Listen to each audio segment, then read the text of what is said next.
hablabas tú, Gregorio, de la importancia de conocer a los alumnos que recibimos y tener claro qué tipo de alumno queremos acompañar en su proceso educativo en la escuela, ¿no? Y tú, Carmen, apuntabas sobre el desafío que tiene la escuela en cuanto a la heterogeneidad de alumnado, ¿no? Es decir, yo creo que, bueno, es un hecho que ya no es un desafío, es que es un presente que tenemos que afrontar y al que tenemos que dar respuesta ya, porque, como tú decías, lo que tenemos es el hoy, ¿no?, para dar respuesta a los desafíos. Y un desafío realmente al que nos encontramos es el gran cambio que han sufrido nuestras aulas en cuanto a la heterogeneidad de alumnado en todas sus dimensiones, en el origen social, en el religioso, en el cultural, en el lingüístico, en los estilos de aprendizaje, en los intereses también, de distintos intereses también por aprender. Entonces, nos gustaría que vosotros en vuestras aulas también recogéis este tipo de alumnado muy heterogéneo. ¿Cómo le dais respuesta? ¿Cómo acompañáis a esos niños desde que entran en vuestro centro por primera vez a que se integren y a que haya esa inclusividad real en la escuela, para que haya una inclusividad real en la sociedad? Bueno, en nuestro caso es que la diversidad forma parte de la esencia de nuestro proyecto. O sea, no podríamos entender nuestro colegio, porque además se fundó para eso. O sea, que el origen de nuestro colegio, como contaba Jesús al principio, nace para atender a una población desfavorecida, ¿no?, hace 50 años. Hoy eso, la traducción que tiene es que ese concepto que apareció hace ya muchos años de atención a la diversidad se ha convertido en el elemento central. O sea, nuestro colegio hoy solamente se puede entender desde ahí, desde la diversidad y desde la heterogeneidad. Además tenemos la suerte de poder tener un abanico muy amplio, ¿no?, de alumnos. Es un colegio que tiene 39 nacionalidades, 10 religiones, ACNES, o sea, digamos, al final nuestro colegio, como decimos muchos de los que estamos ahí, se parece mucho más a la vida que otros colegios, ¿no? Por lo tanto, para nosotros la diversidad y lo que supone cómo afrontar esa diversidad se ha convertido en elemento clave de nuestra reflexión y de nuestra práctica educativa. Ahora bien, evidentemente, cuando esa diversidad es como la que tenemos, requiere un sobreesfuerzo por parte de los profesores y unos recursos que no siempre tenemos. O sea, quiero decir que yo creo que la diversidad es un elemento esencial hoy en la educación, y además allá donde vaya. Se podrá ver más o menos. En nuestro colegio se ve según te asomas. O sea, dices, joder, qué de niños diferentes hay aquí. Y parece que en otros colegios, como no se aprecia esa diferencia de la misma manera, no hay diversidad.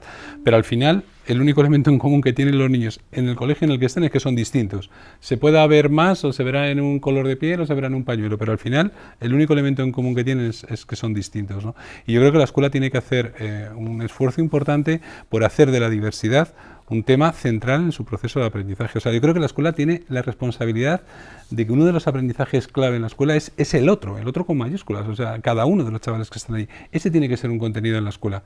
O sea, la escuela, a veces nos llenamos mucho de hablarla de contenidos curriculares, ¿no? Y parece que no son personas, y personas concretas, ¿no?, con nombre y apellidos, con historias concretas, las que forman parte de ese proceso. Y eso tiene que estar inmerso en el proceso de enseñanza-aprendizaje. Es decir, el otro es un contenido fundamental. Es más, me parece que es el contenido fundamental si realmente queremos que la escuela apunte hacia otros sitios. Y eso requiere muchos esfuerzos. Y un poco la sensación que nosotros podemos tener a veces es que, desde el punto de vista político y administrativo, esta forma de poder atender la diversidad y el mapa escolar es un mapa escolar a veces un tanto descompensado, ¿no? Y me parece que también yo creo que habría que hacer una reflexión sobre las escuelas, sobre qué tipo de alumnos se están escolarizando, sobre qué tipo de recursos tienen para poder atenderlos, porque al final yo creo que tenemos un modelo que ha generalizado los recursos independientemente de las necesidades y de los alumnos que están, ¿no? Y por lo menos en nuestro caso sí que notamos que al final somos un centro concertado al que le llegan X recursos para atender a unos alumnos que demandan o que demandarían probablemente unos recursos mayores, y que desde luego, si pudiéramos tenerlos, seguro que nuestra propuesta educativa también se vería beneficiada, ¿no? Por lo tanto, y resumiendo, la atención a la diversidad se convierte en el elemento central. Creo que tiene que ser el elemento central en todas las escuelas en los próximos años, porque es un contenido en sí mismo, y lo que también necesitamos es que esa atención, esa diversidad, digamos, llegue a todos los colegios de alguna manera, ¿no? Porque yo creo que está de algún modo descompensada la escolarización de muchos de estos alumnos que requerirían probablemente más recursos, y ahora mismo no los tenemos. pie, yo estoy totalmente de acuerdo.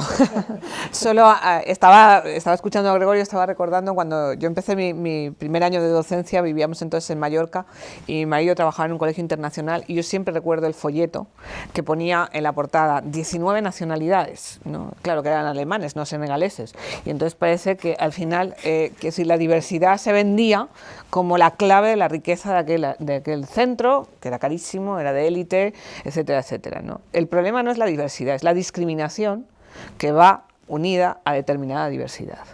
Y eso es lo que hace difícil el que las escuelas, como bien dice Gregorio, no tengamos los suficientes recursos a que esa diversidad no suponga una discriminación y una desventaja para aquellos alumnos que parten de situaciones o de circunstancias pues más difíciles que otros, ¿no? Entonces, yo estoy de acuerdo que al final es un cambio de cultura que es muy necesario, y vuelvo a insistir, para el modelo de sociedad que queramos.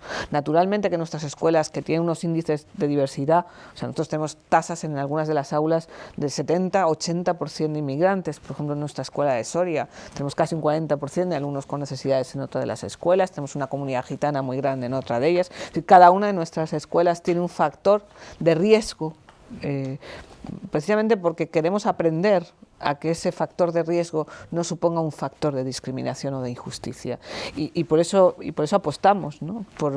Porque nuestras escuelas tengan y acojan, ¿no? y vivan la diversidad como una oportunidad, porque al final yo creo que el mayor desafío no está tanto en cómo atiendes y ayudas a aquellos alumnos pues, que vienen de un entorno pues, que no hablan la lengua o que vienen de un entorno social o familiar. Tenemos un hogar de acogida dentro de la escuela, que en este momento viven 16 niños acogidos, que vienen de situaciones vitales tremendamente duras, pero el mayor desafío no son esos niños, que con adecuados recursos, preparación y buenos profesionales podemos hacer mucho por ellos.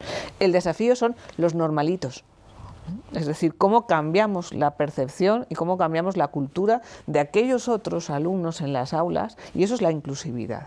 Que lo vean como una oportunidad, que valoren, ¿no? que aprendan a convivir, a ser generosos, a compartir, a vivir la diferencia dentro de un trabajo en equipo, y eso es lo que yo creo que nuestras escuelas logran, ¿no? Es muy importante, escuchando y...